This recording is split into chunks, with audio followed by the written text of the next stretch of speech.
only the beautiful crucifix which you have, which hangs on your walls, but it is our Lord Jesus Christ who offers himself on the cross, who dies for you. But now, this crucifix who dies for you, of course, you should meditate what he did for you when he came, and when this cross, when these nails, when this blood, when these wounds, and these thorns became reality. Then it's clear that then you see how Jesus lived. Then you see what he did for me. This is the events of the life and of the passion of our Lord Jesus Christ.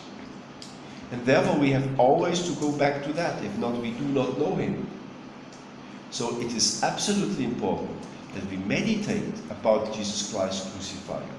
Now this is not a complicated thing, because the church every year reserves a big long time, the time of Lent, to prepare us for the feasts of the death and the resurrection of our Lord Jesus Christ. In the chapels we have normally the way of the cross. We have the pictures of our Lord suffering. We have the sorrowful mysteries of the Holy Rosary. We have many prayers and litanies which remind us the immense love of Jesus Christ, which poured out of his heart when he died for you and for me. This is clear that you must do that. Moreover, remember that there is one day every week which is specially consecrated to the passion of our Lord Jesus Christ, and that is Friday. The church wants that on Friday we would make one sacrifice, not eating meat. But if somebody understands the Friday precept, or the Friday order better, it was for what? Because it was in honor of the incredible sufferings of Jesus Christ. So the Friday should be a very special day when I join myself to Jesus Christ and his sufferings. This is not complicated. You can do that by day every day, not only the Fridays. This joining is that you offer your hardships, your little hardships you have anyway every day. From the very beginning of the day you offer it generously with a smile to Jesus Christ and unite it with the sacrifice of Jesus Christ. So you have headache, you meditate Jesus Christ, how he has headache when the crown of thorns sits in his head. This is incredibly worse. Or when you have a difficulty, when somebody insults you or does not respect you. And remember how the people treated Jesus Christ and blasphemed and made all kind of ridiculous of him. And so on. So you will find always when you have a little cross, physically, morally, a hardship, a heartache, then you will find something similar, only much more in our Lord Jesus Christ's life. And that you meditate, asking him to give you the strength, and asking him to unite this with his sacrifice. This little act is absolutely important. It changes your life. Because, look, what do we generally when we have a hardship? Oh, I have headache. Oh, I am bad.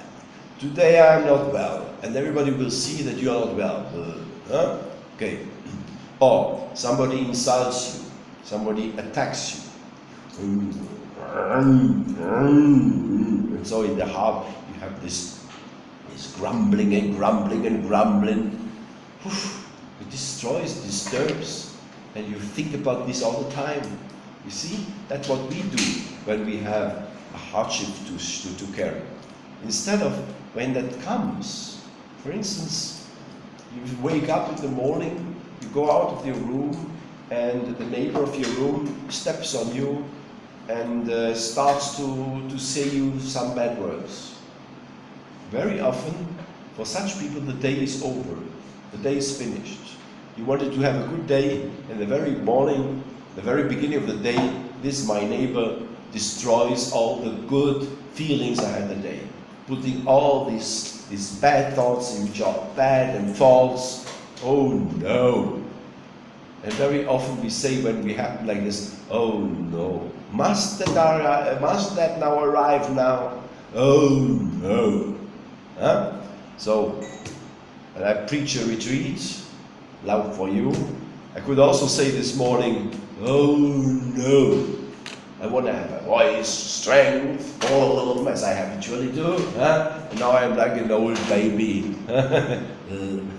not so strong. But that's it. That's God's will. So, it's not to say, oh no. In this moment, I just accept it, offer it to Jesus Christ. I'm happy. Everything is okay. So He will give graces anyway. I'm only His instrument. See, that's the way. And then I have peace in my heart. But then what I do is not built on my egoism and on my oh no, but it built on this love to Jesus. I give Him something very precious. This little sacrifice of this morning, all this little hardship I have to carry. See? That is the importance, that you understand the immense value of your little hardships and sacrifices. Because the people do not understand the cross and sacrifice at all today. They curse. They see the greatest catastrophe in their life if they have not what other has. They become jealous. They are jealous because the other are healthy and I am not. The other are rich and I am not. The other are beautiful and I am not. The other has an easy life and I have not. The other has this, I have not. You compare yourself with the others because in this world others have a better way to stay as you. But that doesn't count. That will finish. That will finish very quickly. And that remains only what you have done with that.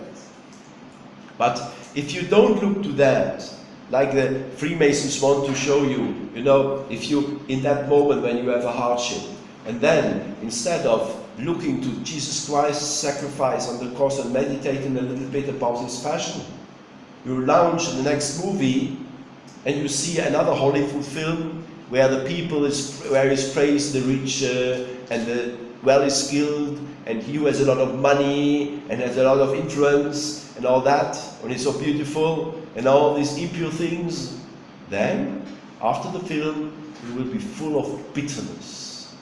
I want to be like that, but I can't. You have as a pattern only these bad, false things the devil presents you. If you would go to Jesus Christ and look to His passion, which is real and not a lie, then you would understand it's so beautiful to give to my Lord something. You know what it is? This is a school of love. The school of love is the school of giving yourself up. The school of love is that you offer yourself, offer something of that what you have. Love is not to be with another. Love is not to kiss another. That's easy. Love is not to sing and to say, I love you. Well, that's not sufficient. That can be a fake. And very often you must doubt if such people sing so beautiful, I love you. But if you are ready, or the beloved is ready to do something, to work something for you, to offer something for you, to suffer for you, then you are sure that this man loves you. You see? And Jesus Christ goes so far that He says, there is no greater love than giving His life for His friends. All this is the message of Jesus Christ crucified. But there is more. This is I wanted to tell you now. All that what I told you is, to recall the life of Jesus Christ, which happened, of course, 2,000 years ago. Calvary exists. You can visit the places. You can make a pilgrimage to the Holy Land, and you find exactly the place where our Lord Jesus Christ lived, and where He died, and where He was buried, and where He rose from death, and where He went back to heaven. You find all these places, and you can recall in your mind how it was there. You see? But it's more.